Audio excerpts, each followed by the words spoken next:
Hey, it's Lindsay, branch manager with Applied Mortgage, here with the Applied Mortgage Community Show. Today, we have many special guests who are going to be going through lower down payment assistance, and grant programs. So I will introduce my team who will take us away on our podcast where we can do a lot of learning today about different ways to get into properties without breaking the bank. Great. So we'll start off with some introductions. So I'm just going to go right around clockwise here. I have Ryan Footit. If you want to just say your name, your title, and let's do something fun like your favorite ice cream. So my name is Ryan Footit. I'm a loan officer at Applied Mortgage, and my favorite ice cream is peppermint stick. Awesome. John? I'm John Martin. I'm loan officer at Applied as well. And my favorite ice cream is probably chocolate chip. Nice. Jeff? Hi, I'm Jeff LaPointe. I'm a loan originator at Applied Mortgage. My favorite ice cream would probably be coffee or strawberry. Coffee or strawberry. Bob? I'm Bob Petrelli Jr. I'm part of the Applied Mortgage team with Harbor One Mortgage. I am a loan originator, and I guess my favorite ice cream would be what my daughter calls purple or black raspberry. I was just going to say for mine, so Lindsay LaBonte, I manage our team here, and I was going to say black raspberry too, because Charlie has been so into eating that recently. It must be the color. Very cute. Awesome. So Yeah. For those who are just joining us again, a couple of people were trickling in late. We are part of the Applied Mortgage team. I've got some of my crew here. We are going to go over lower down payment loan options, down payment assistance, and grant programs that are available. This will be a quick refresher for those of you who may have some of an idea. If you don't have any idea about what's available, this will be a great introduction. And as always, when you work with any of us on our team here, whether it's any of the folks here on this call, or Matt, or Susan, or Bob, or Nicole, or anyone else you speak with on our team, we have all of these different financing options available. So when we work with you, we're listening to see what your goals are. We review your financials, and then we're going to piece together your goals and your financials and figure out which loan programs are available and best for you. So any follow-up questions after this call, contact anyone on our team, and we're here to help you. So we're going to get started here. A lot of times people don't realize that you don't actually need 20% down payment to buy a house. If you talk to your parents or grandparents or other people who have bought, they might say, oh, wow, you need 20% down. Well, you don't necessarily. So we're going to go through some different options that we have, starting with Ryan, who's going to talk about some lower down payment conventional loan options that are available. Yeah, so we have a number of first-time homebuyer programs, including the conventional loan programs. So within the conventional loan category, there's a first-time conventional loan that requires 3% down for single-family houses, as well as Fannie Mae Home Ready, Freddie Mac Home Possible. Those typically require 3% down for single-family houses as well. And there's also a number of mass housing programs too, which range from 0 to 3% down options for single-family houses too. Great. And so if I'm a first-time home buyer or any home buyer, right, you don't necessarily have to be a first-time home buyer. Is that correct? That's correct. And the definition of a first-time home buyer is someone that hasn't owned a house in the last 3 years. So if you've owned a house in another state and you relocated and you've been renting or whatever the case may be, and you haven't actually owned a house in the last 3 years, you can still take advantage of the first-time homebuyer programs that way too. Okay, so that's good to know. So it doesn't literally have to be your first home. It could just be a home that you haven't owned for at least 3 years, right? Could be a second home, but it's been a while. Awesome. Right. And what are some advantages to, we're going to review that there's conventional loans, there's government loans, there's loans that are through the federal government, through the state, right? There's kind of all these different options. Can you just kind of like very generically speaking, conventional loans, what are some of the benefits there? So the advantages of a conventional loan as opposed to a government type loan is the mortgage insurance eventually cancels with a conventional loan. And also the appraisals. So with a conventional loan, the appraisal is not as strict as, say, an FHA or a VA loan appraisal would require. So that's an advantage when you're comparing. If you're a seller and you're comparing different pre-approval letters, it's an advantage to see a conventional loan as opposed to a different type of loan. Okay, so potentially the terms could be a little bit more favorable, again, depending on the person's situation, and then also possibly the appraisal requirements might not be quite as strict as some of the other loan options. Okay, awesome. Thanks, Ryan. And we'll talk about how some of the loans that Ryan just reviewed can actually be coupled with other down payment assistance and grant programs too. So again, that's just our tiny introduction to conventional loans. And if somebody maybe doesn't have, quite as much income history, or maybe doesn't have as high of credit scores, or has maybe, some kind of a credit blip in their past or whatever, there are other loan options that are available. And John's going to introduce us to some of the government loan programs that are around. Hi, everybody. These are primarily the federal backed loans. Some you're familiar with. The first one I would say is a VA loan. Most people are familiar with. That's the Veterans Administration. It's a 0% down loan, 1 to 4 family houses. Obviously, you have to be or have been part of the military, and that can be any branch at all. So that's the one most people are aware of and qualify for. The second one is the USDA, stands for U.S. Department of Agriculture, but it's also known as rural housing. That is also a 0% down loan, but there are a few restrictions. First one is an income restriction. Basically, a household income has to be between about 111 and 120,000, depending on a few things. But also it's a location restriction, meaning, as the name implies, rural housing, it's supposed to be in a rural area. Now, in Western Mass, virtually all of Franklin County qualifies as rural.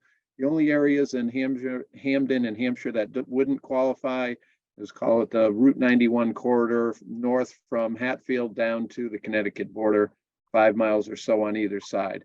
But we also have a locator. So if you have a specific house you're looking at, you can call us, and in 2 minutes, we'll know if it qualifies for USDA or not as well. Last one would be FHA, Federal Housing Administration. That's also 1 to 4 family units. USDA, if I didn't mention, is only for single. But FHA 1 to 4, 3.5% down is a minimum down payment, but it can be a gift. And as Lindsay had alluded to earlier, it is a little more lenient on a lot of the areas. It's kind of easier to qualify for an FHA loan for 2 main reasons. One, lower credit scores are allowed and underwritten accordingly. And the other one is higher ratios, meaning they will let borrowers spend a little more as a percent of their income.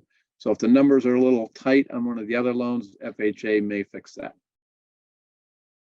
It's the basics. Thanks, John. And I think it's really important to note that conventional versus government loans, it's not that one type of program is better than the other, right? It's completely based on your specific financial needs, the needs of the property, and then kind of piecing that together to figure out what's going to give you the best loan terms. And as John and Ryan both mentioned, some of these loans have certain requirements, like you have to be a first-time home buyer, or you have to meet certain income requirements, or the property has to be in a certain location, or John mentioned the veterans loan, which is an excellent program. You have to be a veteran to take advantage of that program. So there will be specific kind of checklists that your loan officer is going through when we're having a conversation, when we're learning about you. We ask all of those questions so that we can figure out which of those loans are going to be available, and then we can talk with you to figure out which one is the one you'll ultimately end up choosing to get into the house that you want to be able to buy. So if you figure out that you're pre-approved and you find the right house in the right location, but maybe it needs a little work on it, right? Especially going into the winter, we tend to see some of those distressed properties maybe that are out on the market at that point. So in addition to helping you buy houses that are just in existence that you love as they are, we can also help you to renovate or even build a house. And Jeff has a little bit of more information on that for us today. Yeah, so for the renovation or rehab properties, we have two options that have some low down payment capability. There's a Fannie Mae home style, which is one of the conventional mortgages, and then FHA 203K. Both of them work similar, where the full amount of the mortgage is dispersed up front. Any of the funds that are used for renovation gets put in an escrow account, and then it's dispersed as the repairs get done. So you're paying your full payment right off the bat, so it's a little different than a construction loan would be. With the Fannie Mae home style, it can be done on either a primary home or a second home.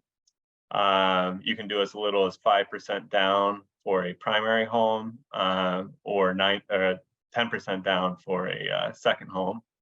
The FHA 203K can only be done on a primary residence, but can be as little as 3.5 down. So you can go a little bit higher on your loan to value with FHA. Awesome. So say you find the perfect house and you love it and you love everything about it. It's in the right school system. It fits all the boxes, but that kitchen is just terrible and the bathrooms are terrible, right? You can get an estimate from a contractor, write up a work plan, and potentially finance in the cost to buy the house plus the cost to do that renovation work. That's really, really exciting possibilities that opens up. And all of these, the conventional loans Ryan talked about, government loans that John talked about, and the renovation loans all have lower down payment loan options that we've been reviewing. So another really cool way that we can structure things, and again, this is all about structuring everything to meet your needs as a buyer, right? So that you can feel educated and empowered and go out and search for a home and understand the numbers, know what you're going to pay on a monthly basis, know what your savings needs to be, right? And get into that home that you love. And so these lower down payment options can help. You can also potentially have sellers help by covering closing costs, or potentially using the seller credit to buy your rate down. And there's different ways we can talk about that as a strategy. It's still a little tricky in this market because remember, we are in a little bit of a seller's market still. So, negotiating seller concessions can be a little bit tricky, but possible. So another alternative to helping cover closing costs and down payment are down payment assistance programs and grants that are available. So we do the Mass Housing loan, and Mass Housing has a down payment assistance program. Mass Housing is one of the conventional loans that Ryan mentioned in the beginning of the process. So that can actually be 100% financing if you qualify. You can have a first mortgage like you normally would, and then you could have a second mortgage that helps with the down payment. And there's also a few other grant or down payment assistance programs that we have, like Housing Our Workforce and the Equity Builders program through the Federal Home Loan Bank. So all of these are different tools that we have in our toolbox that we can use to help with down payment assistance. So thanks, Ryan, John, and Jeff, for just kind of giving us that very brief intro on those lower down payment options. Again, anybody who has questions that's listening in now, whether you're an industry partner who works with us, whether you're a buyer who wants to maybe take advantage of these, the really important next step is that you want to talk to your loan officer, review your financials, review your goals. We call that a mortgage consultation.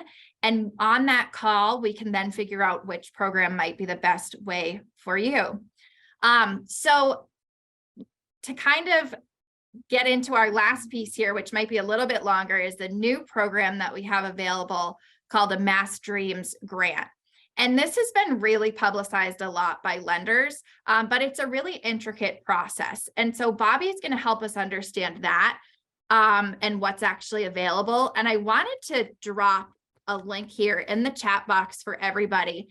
At any given time, there are local and state and federal grant programs that are available to home buyers. And the website that I just put in the chat box is a really great resource. So mymasshome.org.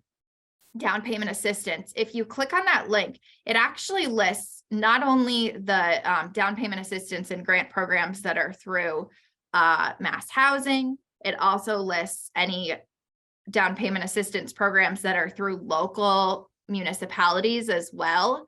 And also that are through the Federal Home Loan Bank that I mentioned before too. So it's really important to remember when you're looking to buy a house that these grant programs come and go.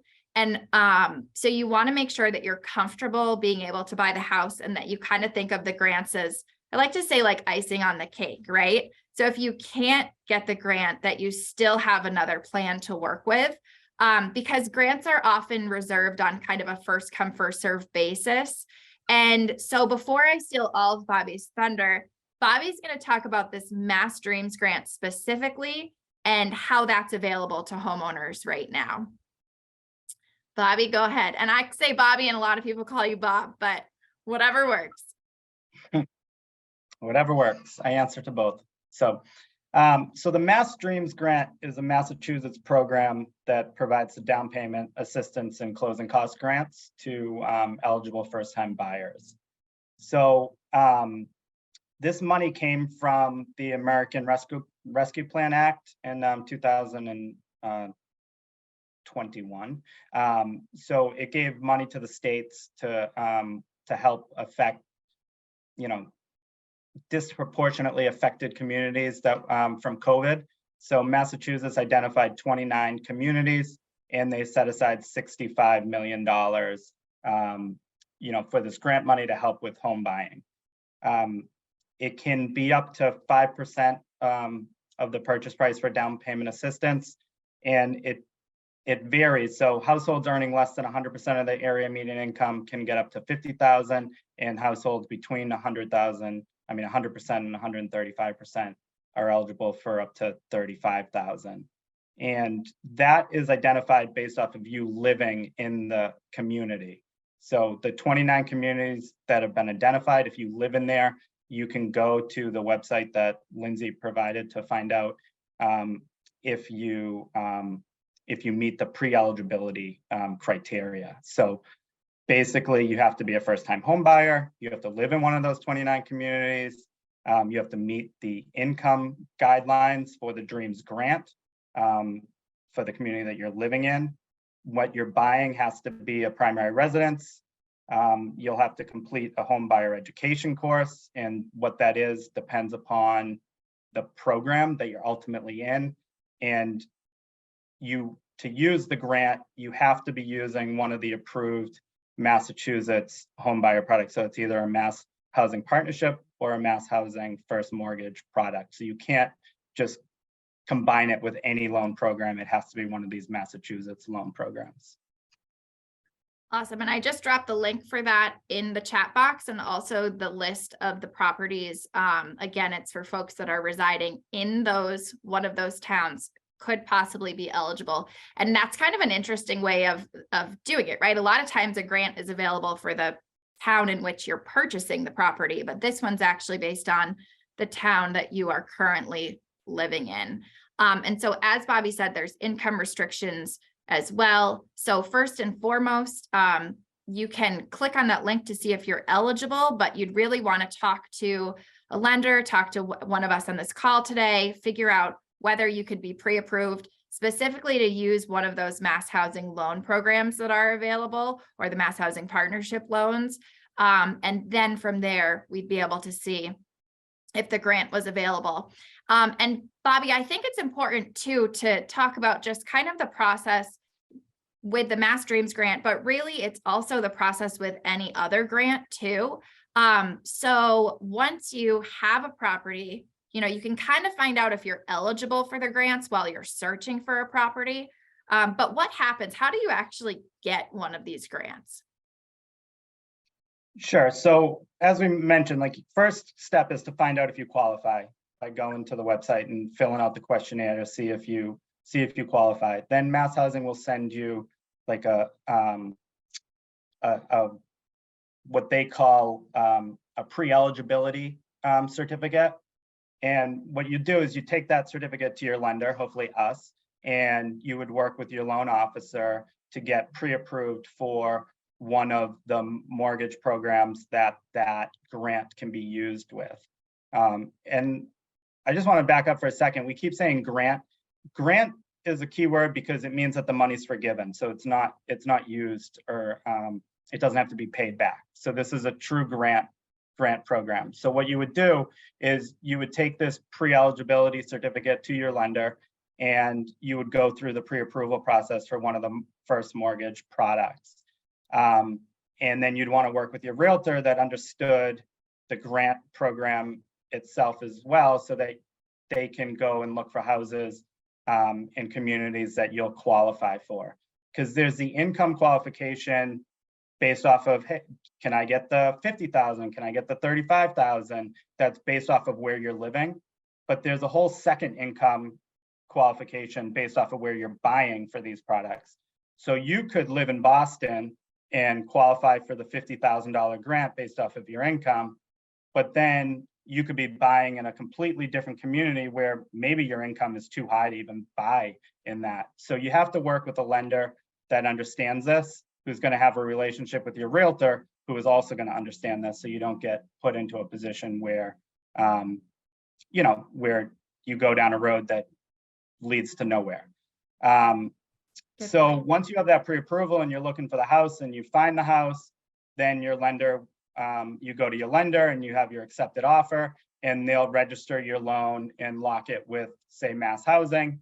And then they're going to follow up with you, Mass Housing directly as the buyer, with an email that lays out the steps that you have to do through their Connect portal. And that's really important, because that's where the buyer is somewhat on their own.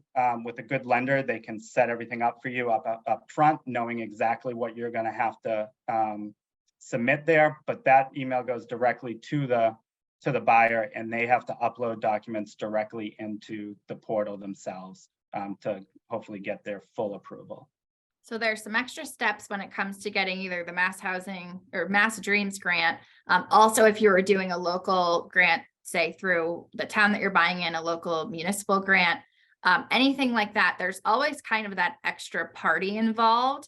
And just like Bob's explaining, whether it's the MassDreams program or another one, you want to make sure that your lender and your realtor is really comfortable understanding how that grant works, and knowing that there could be some extra time required too, right? So Bobby, they're saying, like, how much time is the processing taking for the MassDreams specifically? So they're asking us for 30 days for the grant approval itself. So that means from a home buying perspective, you want to make sure that your closing dates are at least 45 or ideally 60 days out from your offer. I think that 30-day mark is probably them leaving room for customers having a little bit of trouble with everything, but Right. But that's what they're asking us for right now. Awesome. So that's really important to note too. So, so remembering that first and foremost, you want to be pre-approved. You want to make sure that you're comfortable with everything. You can't actually reserve the grant money until you have your property under contract. So you can't even start the official reservation until then. So let's say that, you got your property under contract and then you find out that you aren't eligible for the grant for whatever reason. In my mind, I just want to make sure that people don't have their heart set on that and not have another backup plan, right? So it's important that you're working with your lender and your realtor, and really your attorney ultimately too, just to make sure that you're protected and setting everything up the right way.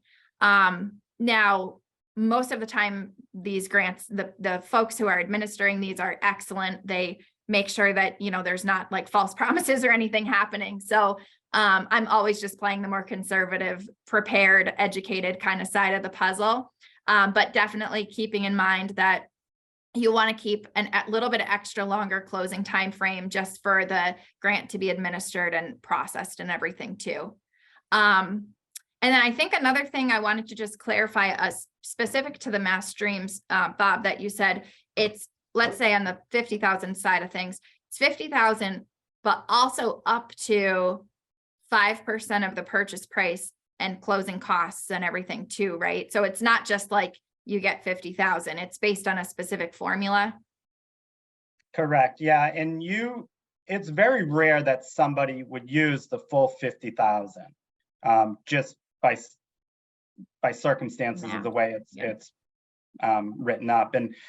But there are some really, things that creatively a lender can do to make sure that you use as much of it as possible, and it will save you as much money as possible. So it's really important to work with a lender that understands what can and cannot be included in the grant, so you can both maximize what you're getting and also not be set up, to be led one thing and it be a lot less than that. Awesome. And it can really cover, what are some of those things that can be included? Sure. So it's up to 5% of the purchase price, or the appraisal amount of the property. You can use a certain number of discount points, which are monies that you pay to buy down the interest rate, but there's a cap on it. So you need to know what that cap is. What we would refer to as like regular closing costs on the loan. So whatever would be regular buyer closing costs, you can't include things that would have been like seller paid closing costs, or things like home inspections, or condo move out fees. Like, you can't add other costs of the transaction that aren't typically considered normal closing costs. Then you can also include your prepaid items like your taxes and insurance. And then one of the big ones that people miss is you can include upfront mortgage insurance. So you can basically buy out the monthly mortgage insurance by using this grant, which then helps reduce your monthly payment. That's So- great. That's great. So theoretically, if you were using, say, a mass housing mortgage and then the down payment assistance loan, and then this MassDreams grant program, you could get into a house really with very minimal out-of-pocket costs, right? Because that could cover all the closing costs too. Yeah, and you can actually get into a house with a much larger down payment, because you could combine programs. Like, you can use the Dreams grant for 5%. You could use the Workforce Advantage, 5%, second, to help it. So now your first mortgage is only, 90%. So 90% or whatever. there's different ways that you can combine different things as well. That's great. Awesome. Well, thanks you guys for doing this. I was hoping we'd be right around 30 minutes, which we are, 29 minutes. So that was a lot of information that we covered in a pretty short amount of time. And so I guess just final kind of rehash. So if somebody were to want to get started on this conversation, easiest way would be to just give one of us a call or an email, and we'd set up that mortgage consultation. We talk about your goals, what you're looking to do. We talk about your budget, what kind of feels comfortable for you. We'd review your credit, review your financials, and then from there, we'd piece together your goals and your financials and all these different mortgage programs that we just went over, and figure out which one's going to be the best way for you to achieve that ultimate goal of getting into the right house for you. So if there's any questions at all, feel free to throw them in the chat. And otherwise, just contact us anytime that you have any questions. And I think the only question, let's see, that I saw earlier was, okay, is for FHA loan, I guess, John, this is back to you. Is there any income restriction? Oh, and you got to unmute. Sorry, Jen, threw you on the spot.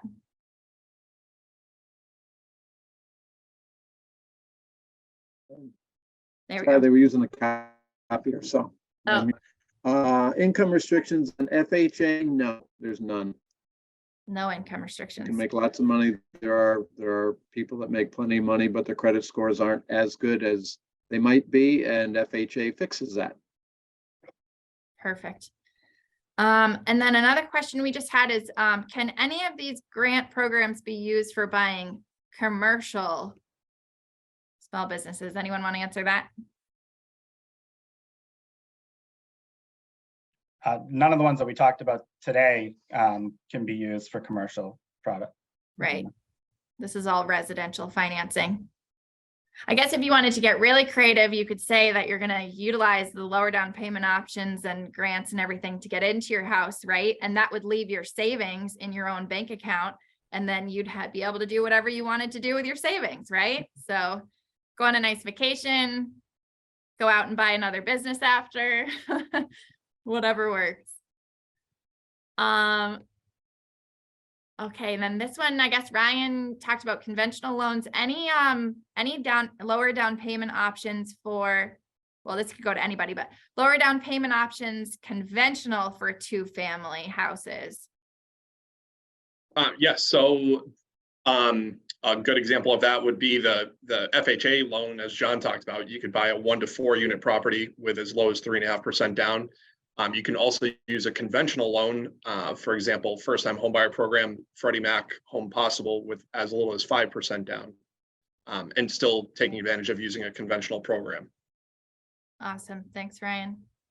And then, sorry, the mass housing Programs too. Mass housing, you both said at the same time. Yep, Yeah. exactly. Yeah. This is great. Okay, and then is there any restriction? Okay, so this is switching gears a little to renovation. Is there any restriction on the type of renovation work that can be done on a property? Yeah, so each program has its own requirements as far as what is allowed or is not allowed. For the home style, which is the Fannie Mae program, that has a stipulation that the utilities do have to be on and working on the property. So that's one of the guidelines. It can't be used to, connect the water or to, establish, an electrical system. So, the basic utilities have to be on and functional. For the FHA 203K, there's 2 different categories that they'll put you in depending on what work is being done. There's one which is referred to as the streamlined, which is for more of your smaller products or projects rather. If it's 35,000 or less and it's not anything to do with the structure of the house, or there's a standard 203K, which would involve any project that's over 35,000 or has to do with the structure of the house. There's also certain things that are excluded. Some of the things that you can't use it for is like if you're putting in a pool, that's one of the things that does not count. Or if you're converting like a 1 family into a 2 family, that is not allowed through that program. So there are a couple, restrictions. So we can, when we do that mortgage consultation, we'll get an idea of what work needs to be done, and then we can figure out what, product it would fit into. Awesome. Yeah, and I think that's what's pretty cool. We have a few different types of renovation and construction loans. So sometimes it's like if one of them doesn't allow it, maybe the other program does. So again, that's where, like Jeff said, that consultation is really important. Okay, where can we check a property's rural housing USDA eligibility?